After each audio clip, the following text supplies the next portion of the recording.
Malaria ఈ వ్యాధి వల్ల 2019లో ప్రపంచవ్యాప్తంగా దాదాపు 4 లక్షల మంది చనిపోయారు. ఇందులో 67% అంటే 2,75,000 మంది చిన్నారులే ఉన్నారు. ఈ వ్యాధి నిర్మూలన, ప్రజల్లో ఈ వ్యాధి పట్ల అవగాహన కల్పించడానికి ప్రతి సంవత్సరం ఏప్రిల్ 25న ప్రపంచ మలేరియా దినోత్సవం నిర్వహిస్తున్నారు. మలేరియా అనేది ప్లాస్మోడియం అనే పరాన్న జీవి వల్ల సంక్రమిస్తుంది. మురికి నీటిలో వృద్ధి చెందే ఆడ అనాఫిలిస్ అనే దోమ మనుషుల్ని కుట్టినప్పుడు ప్లాస్మోడియం మనిషి శరీరంలోకి వెళ్లి ఎర్ర రక్త కణాలని నాశనం చేస్తుంది. దోమ కుట్టిన తరువాత 3 నుంచి 10 రోజుల్లో ఈ వ్యాధి లక్షణాలు బయటపడతాయి. తలనొప్పి, వాంతులు, వికారం, విరేచనాలు, కడుపు నొప్పి, రక్తహీనత, కండరాల నొప్పి ఇలాంటి లక్షణాలు కనిపిస్తాయి. మలేరియా సోకిన వ్యక్తికి చలి జ్వరం ఉంటుంది.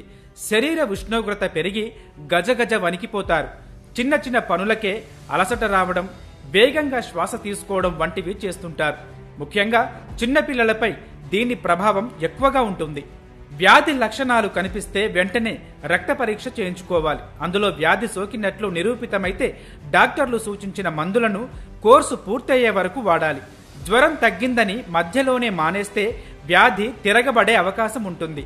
మలేరియా సంక్రమించకుండా పరిసరాలను పరిశుభ్రంగా ఉంచుకోవాలి. ముఖ్యంగా వర్షాకాలంలో దోమలు కుట్టకుండా తెరలను వాడటం, చర్మానికి లోషన్లు పూసుకోవడం వంటి జాగ్రత్తలు తీసుకోవాలి.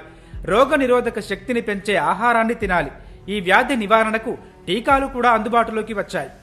క్రమక్రమంగా ఈ వ్యాధి తగ్గుముఖం పట్టినప్పటికీ మలేరియాను పూర్తి స్థాయిలో రూపుమాపడం ప్రపంచం ముందున్న పెద్ద సవాలే అని చెప్పుకోవచ్చు. కనీసం 2050 నాటికైనా ఈ లక్ష్యాన్ని చేరుకోవాలని ప్రపంచ దేశాలు తగిన చర్యలు తీసుకుంటున్నాయి. ఏదేమైనా ఈ వ్యాధి మనకు, మన కుటుంబానికి సోకకుండా జాగ్రత్తగా ఉంటే మలేరియా నివారణకు మనం కూడా ఓ తోడ్పాటును అందించినట్టే.